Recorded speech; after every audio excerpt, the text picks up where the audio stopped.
Hey guys, Mavella here again, back with another episode. I'm Tammy. And I'm Manui. And this time we're going to be talking about comparing yourself in the lash industry specifically. Obviously, this can be general too, but we're going to talk about more like specifically in the lash industry.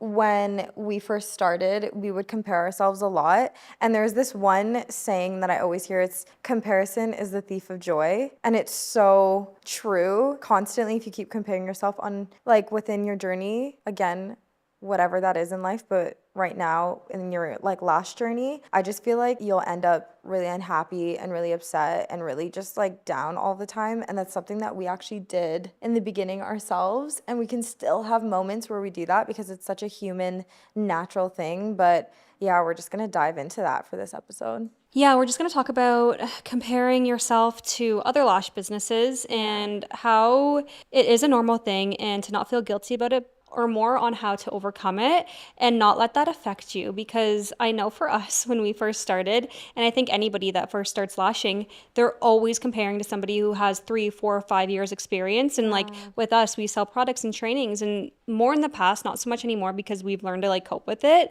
or just to accept it. We would look at like bigger lash brands that have like big followings and have amazing trainings and have a huge product line, and we would always look at them and be like, oh my gosh, like we're obviously so happy for them, but there's that little bit of like jealousy, but not a jealousy where it's like We want them to go we want them down to go and down. we It's want to not go like up. that. Yeah. We just look at them and we're like, oh, we wish we were you. Yeah, I even had that too, like even just as a lash artist though. Like Yeah. before Mavella even started, I feel like my second month I was already looking at people who've been in the industry for Yeah. like And their 5 years and their work is so clean and Yeah. good. And obviously when you're a beginner, that's when you're kind of like not the best just yet. And it's like it's like it can be a really like toxic mindset to have, and it's a very discouraging type of mindset because you just want to be like somebody who's been in the industry way longer, and we're all on different journeys, and I think it's just like not a good thing. And it's so important to just focus on yourself and your own journey, and not focus so much on what other people are doing, but almost take that as like encouragement or take that as like motivation to continue like kind of reframing it and turning it into more of like a more positive mindset and looking at things like that and using that as inspo. Yeah, I know for us, like, for example, like there's still times where we have like a slow week compared to the last week or compared to the last month. We'll have a slower month. We'll have a month that's like really big and we get a lot of sales. And there's always going to be moments where we think to ourselves, oh, like we didn't do as good as we did last month or we didn't do as good as we did last week or yesterday.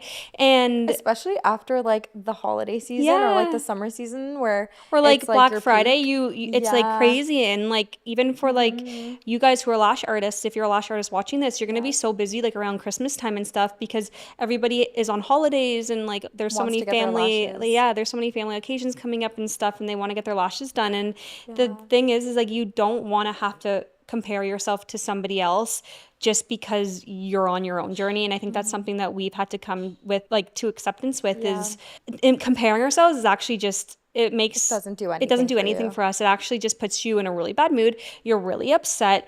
You're sitting there, you're sulking, you're just down, and it's just because you've been comparing yourself. So instead for us, we actually use our slow weeks as like encouragement and motivation to actually figure out, okay, we're having a slow week, which means we have more time. What can we do to fill up our week because it's a little bit slow? So is there something that we're not doing? And we'll look at like other brands, and like we don't copy any brands, but I think it's also very important to get like inspiration from other brands or just to see like what are they doing that we're maybe not doing right now. And it doesn't even have to be a lash brand. It could be like any brand in the world. Makeup brand, it could be a beauty brand, it could be a skincare brand, it could be a clothing brand. It's like really anything. And it's really more so like, what is there something that like maybe we're lacking? Is there something that people want to see that maybe we're just not putting enough of out there? Is there something it's just, and where can we grow? Where can we be better? So I feel like sometimes you can look at like your slow weeks or your slow months as like a really negative thing, or you can build from it and look at it as a really positive thing and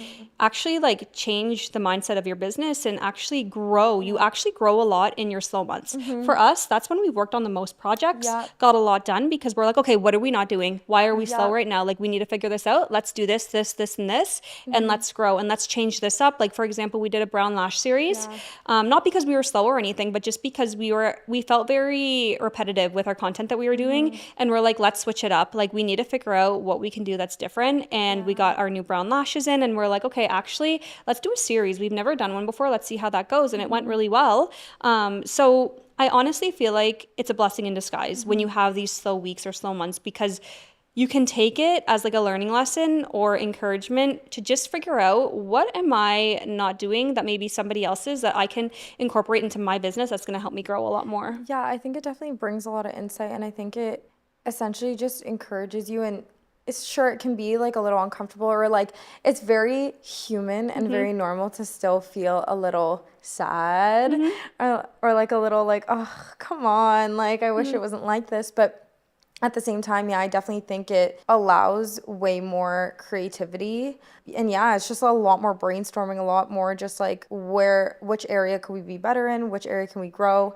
And I feel like sometimes without it, like I think sometimes it's needed, It you is, know? because it points you in a direction where, for example, I feel like the best things come out of like your slow weeks, which I was talking about. And it's like, if I didn't have that slow week, that idea would have never come to my head. Yeah. And it's like, I feel like sometimes it's the universe giving me a slow week, because the universe is saying, no, but there's something that you need to figure out in this slow week. Yeah. And this is it. So I need to give you this slow week, and it's going to be okay. Everything is going to work out. Yeah. But you need to start on something specific, and you're not going to think of it until I give you a slow week. So here's your slow week, and figure it out. And we usually do. We do a lot of brainstorming and thinking during these times. And I just like to think of it as a blessing in disguise instead of something that I'm super sad about, because obviously it's all about your perception. And if you change that and actually think of it as a good thing and think, how can I grow from this to make myself and my business better, you're going to find a lot of like different outlets that help you grow. Yeah, and we're not saying like extreme, like you don't want we're not saying a slow week every single week going forward, but when you're a lash artist, like you'll have Yeah. a week that is normal for you, and then you'll have the next week where it's normal for you again. But then the next week after that, it's like, I'm having half the clients I had last week. But then the week after that, you're having double, because you didn't have so many clients the week before. And it's the same with us. Like, some weeks we have a lot of orders, then the next week we'll have half that, but then the next week we'll have double again, because the week before was slow. It's like, it's never gonna be consistent, because you're running a business and not everybody's on the same time schedule to order things at the exact same time, and your clients aren't always going to be getting their lashes done every 2 weeks. Maybe it's going to be every 3 weeks for them for a month. So I think it's really important to keep that in mind, where just because you're slow one week, it doesn't mean your business is failing. It means nothing. It just means that there's time to grow and really reflect and see what you can do to help yourself grow, but also realize your next couple weeks might be crazy busy because you're making up for your slow week. Yeah, I also think that it's really easy to become comfortable, and it's really easy to like, if you're not doing like extremely bad, but you're not, growing really, because you're pretty good at where you're at. I feel like it's just very like easy to become comfortable and static. And I feel like sometimes those slow weeks are to really kind of push you into looking at like what it is that you need to do to grow, because I feel like sometimes I can have moments where You want to settle in your business. yeah, especially when I was just doing lashes before Mavella. I had so many times where I wanted to grow and maybe start trainings or maybe start different things, but I just never looked into it because I was kind of just like good where I was at. But now I'm like, oh my God, thank God we did this. And sometimes I feel like those slow weeks are there to help you and like push you, or you'll kind of just stay where you're at forever. Yeah. That's kind of what I feel like. It'll just be like static. And some people are okay with that, and that's okay. If that's what you like and you just want to do that and like you're good and you're comfortable, you can. But I think especially with us running a business, it's like we obviously care for growth and getting. And I think Mavella taught us that. Like, I feel like we're always reaching for more. Like, when I was just lashing, I was very comfortable. I was doing classic hybrid volume. I didn't really get into the wispy sets, the wet sets, the trending sets, because I was like, I'm doing good with where I'm at. My clients are coming back. I'm just not going to offer this. And I got into those sets more when I started Mavella.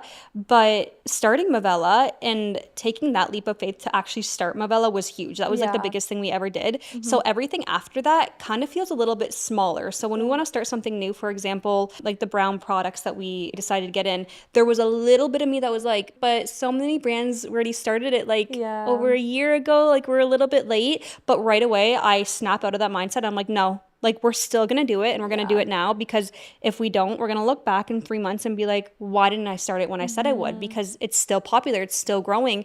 And I think with us, it's like after we started Movella, we learned that we can do anything. Yeah. And we go for it. And I think it's such a great lesson that we've learned in life, because even with Movella, we're also like, oh, like, should we own houses? Should we be landlords? Should Yeah. we own property? Should we get into other things? Should Because we get into Airbnb? yeah, because you're not as scared when you start Yeah. something bigger, or just even small, but it's big for you. For example, getting into wispy sets, if you only do classic, hybrid, or volume, you kind of like gain this mentality and mindset that you're invincible and you can do anything, because you're not But going to fail. and not in a cocky way, No. in a very Yeah. humble way. But I think it takes a very specific type of mindset. It does. And I think that's like, obviously we haven't gone to school or anything for this. And I think that's really what sets us apart is there's uncertainty and risk and fear, but we just go for it anyways. Like, we don't allow that to stop us. But I feel like generally people do. Yeah, people do. And Yeah. I feel like it just takes that one thing to get the ball rolling, Yeah. and then nothing's going to stop you. Like Movella, it took a lot of money. And I guess the very first thing you think of when you're starting a business like this and getting product in is, but what if it doesn't go well? And what if it all fails? And what if I just wasted all that money? But I think for me, I just think, but what if it doesn't? What if it goes great? What if we grow? What if we do amazing? What if we're one of the biggest lash brands ever to exist one day? Obviously, I think that's a goal for Yeah, us. I think that's a yeah. goal for anybody who has their own business. They want to be the biggest. They want to be the best. Yeah. You're so passionate about what you do, and that's not in a cocky way. It's just you get this mindset of, I want to grow and I want to keep growing and I want to provide the best of the best to everybody. Yeah. And I want everybody to love us because we love what we do. Yeah. And so for us, I feel like now with any opportunity that comes our way, we don't stall, we just jump on it, because I would rather at the end of the day look at that thing that we did and go, you know what, even if it doesn't work out, we still took the risk, and it'll teach us something different if it doesn't work out, and it's going to lead us to a different path if it doesn't work out, and everything happens for a reason. So maybe it's a blessing in disguise that we try it and it fails and it leads us to something else. Yeah, and going back to like comparing, it's like I feel like there were times where we were like, oh, like, should we even do this or should we even do that because this brand has it or that person has it, and like, are people even gonna buy ours? Like, even when it came to starting Movella, I think we were like, there's so many lash brands, like, we're entering such a like late time. I think even lash artists like wonder, like, if you want to take a lash course and a lash training and become a lash artist, I think everybody like I thinks thought about when I did my lash course literally 7 years ago, 6-7 years ago, I was like, I'm a little too late. I don't think I should. Yeah. It was barely even started. Yeah. Like, I don't even know how I had that mindset. And we had the same from Movella, I feel. We had the same from Movella. We're like, oh, there's so many lash brands. Like, maybe we shouldn't, because how do we even get ourselves out there? But honestly, it's consistency. As long as you're passionate about it and you love what you do, you're gonna grow. There's no way you honestly won't. Yeah, and I think it's natural to compare yourselves. It is. But it's human. Yeah. But I think what we're trying to say is try to look at it from a different perspective. Instead of comparing yourself and your business or looking at your slow weeks, use it as motivation to keep going and actually figure out why is this, what is this slow week teaching me? That's what I like to say. What is this slow week teaching me, and what can I do to grow?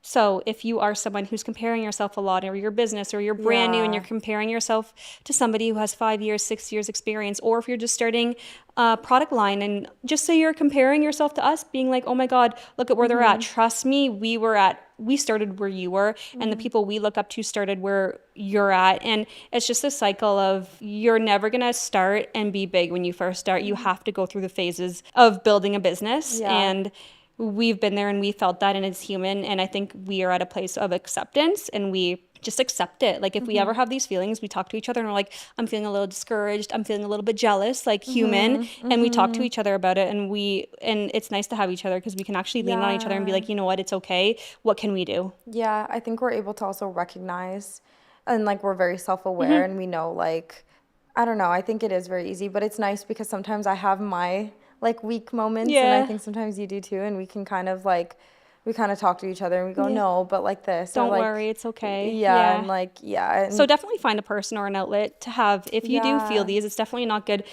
to keep those emotions inside if you are in that phase of like really comparing yourself or feeling like pretty low because you're not doing as good as somebody else or you're having a slow week. Definitely talk to somebody about it, because we have each other. Or even us. Yeah. DM us. Yeah, We'll honestly. literally respond to you. Like I feel like out of everybody we know exactly what this feels like. Exactly. Reach out to us, DM us, and we'll Yeah. we'll send you voice notes. We're very I feel like we're We very help personable. everybody, yeah. And just reach out to us, Yeah. even if it's like a shoe brand and you're starting a shoe brand, even if it's like We can give some words of encouragement. Maybe we don't know exactly how your business works, but we know the comparison feeling. Yeah, we definitely know what it's like having to build and feeling discouraged and comparing and how am I going to make it in a world where there's so many shoe brands or phone case brands or something. Clothing and brands, whatever it clothing is. brands, Yeah. we know what that feels like. So it's you can always Definitely reach out to us. out. If you don't have Yeah. an outlet, we can be your outlet. Yeah, exactly. But yeah, what we're trying to say is it's human and it's Yeah. normal and it's a feeling everybody gets. I think the biggest of the biggest, they get this feeling too. Yeah. Everybody just wants to grow in business and they want to do really well. So always remember that you're human and it's okay to feel these things. And I think the best thing I can say is just come to acceptance with it. I just Yeah. when I have these feelings, I accept my feelings. And I'm like, okay, I'm feeling this. Let me feel it. But let me also work on how I can change my mindset to do better. Exactly.